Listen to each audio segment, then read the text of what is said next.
Hola y gracias por acompañarnos en este análisis. Hoy vamos a desentrañar uno de los fenómenos más complejos y a veces más inquietantes de la actualidad, el secuestro digital.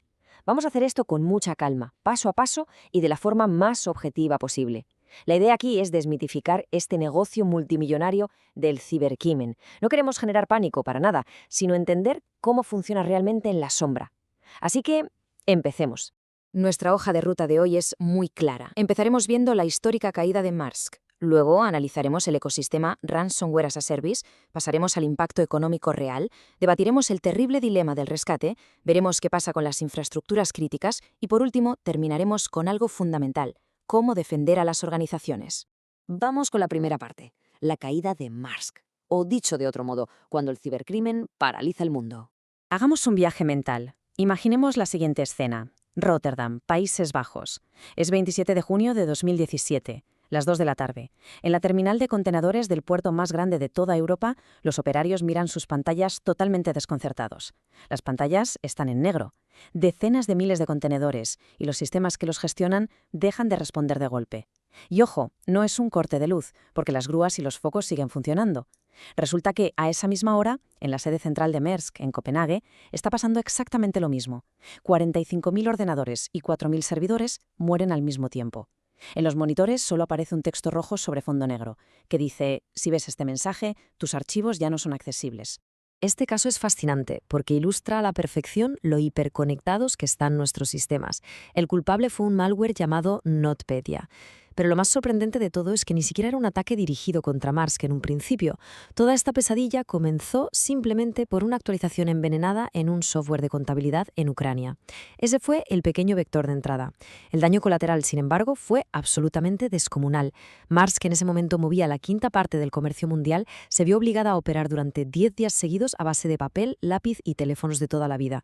El coste del incidente rondó los $300 millones, forzando lo que su propio director de tecnología describió como el mayor ejercicio de reinstalación informática de la historia, y en un tiempo récord. Pasemos al segundo punto, el ecosistema Ransomware as a Service. ¿Cómo esto pasó de ser un simple problema informático a convertirse en una franquicia criminal?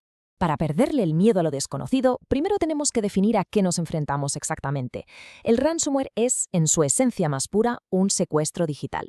El mecanismo tiene una simplicidad que asusta. Un programa malicioso consigue colarse en un sistema, cifra absolutamente todos los archivos para que nadie pueda abrirlos y exige un pago económico a cambio de la clave mágica para descifrarlos.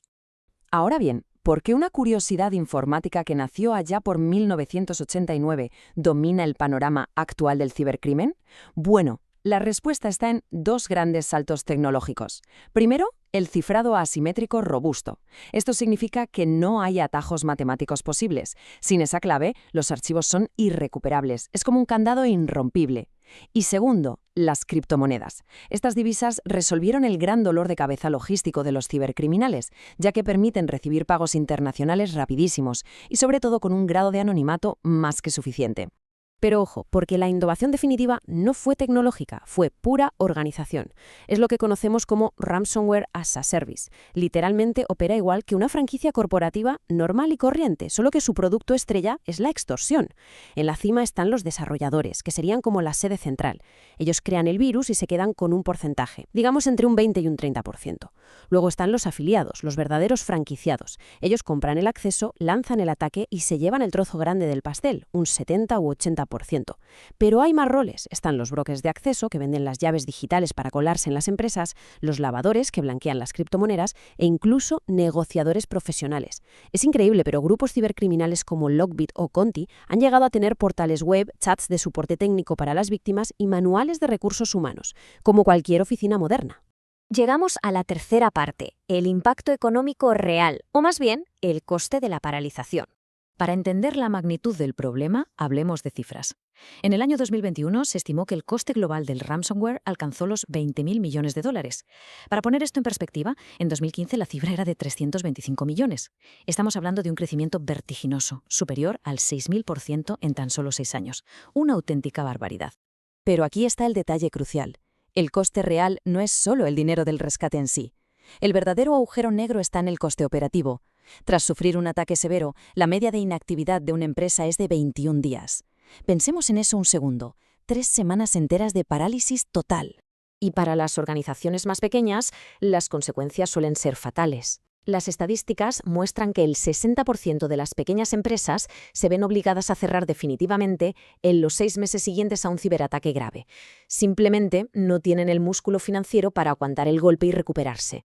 Si miramos a empresas medianas y grandes, el coste medio de sufrir una brecha de datos en 2022 se situó en casi $5 millones. Y aquí se suma todo: investigar el incidente, perder ventas y, por supuesto, el terrible daño reputacional. Detrás de estos fríos números hay historias reales y angustiosas, como la de Colonial Pipeline, que en 2021 pagó más de 4 millones en Bitcoin tras dejar sin gasolina la costa este de Estados Unidos.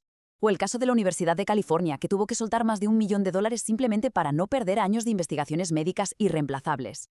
Esto nos lleva de cabeza a nuestra cuarta parada, el dilema del rescate.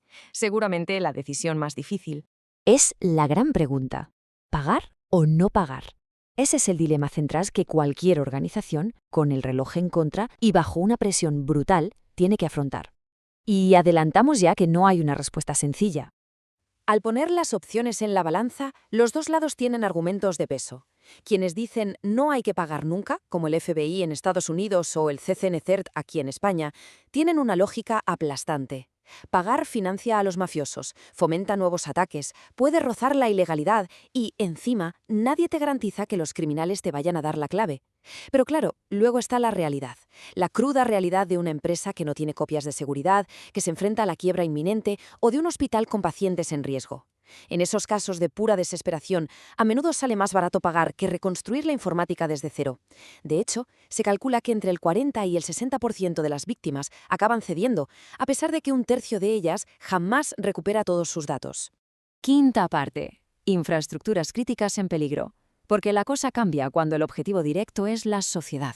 Las infraestructuras críticas son literalmente el corazón que mantiene viva a nuestra sociedad, y su vulnerabilidad da escalofríos. Solo en 2020 alrededor de 400 hospitales sufrieron ataques en Estados Unidos. Aquí en España tenemos el caso muy reciente del Hospital Clínic de Barcelona en 2023, un secuestro que obligó a cancelar más de 3.000 visitas y muchísimas cirugías, con un coste disparado de más de 4 millones de euros. Otro caso, en Oldsmar, Florida, en 2021, un ataque intentó alterar los niveles químicos para envenenar el agua potable. Por suerte, un operario se dio cuenta a tiempo y lo paró a mano. Y no podemos olvidar a Ucrania, donde ataques a la red eléctrica dejaron sin luz ni calefacción a 230.000 personas en pleno invierno. En muchos de estos incidentes de alto nivel, el dinero ya no es el objetivo principal. Son grupos, muchas veces financiados por gobiernos, que usan el cibercrimen como un arma para ejercer poder y desestabilizar naciones. Llegamos a la sexta y última parte. Y es la más importante: cómo defender a las organizaciones y, en definitiva, recuperar el control. La buena noticia es que hay formas de minimizar el impacto de forma radical y se resumen en 3 pasos vitales. El paso 1, el más evidente pero a veces ignorado: copias de seguridad automáticas, pero que estén completamente aisladas de la red principal y verificadas constantemente. Paso 2, tener un plan de respuesta a incidentes redactado. Hay que saber exactamente a quién llamar y qué desconectar antes de que estalle la crisis, no en medio del caos. Y el paso 3, formación, formación y más formación para los empleados. Fijaos que el 91% de los ataques entran porque alguien hace clic en un correo trampa. La preparación previa es la única vía para evitar caer en la trampa del rescate. Hemos recorrido el camino para ver cómo el ransomware ha mutado. Pasó de ser un simple fraude informático a convertirse en un negocio corporativo y, finalmente, en un instrumento silencioso de guerra. Así que nos despedimos con una reflexión importante. Ahora que el secuestro digital es, a todas luces, una herramienta más de poder geopolítico, ¿cómo vamos a lograr adaptar nuestras defensas a nivel global? Es una pregunta que todos deberíamos hacernos. Muchísimas gracias por acompañarnos en este análisis. Seguiremos explorando.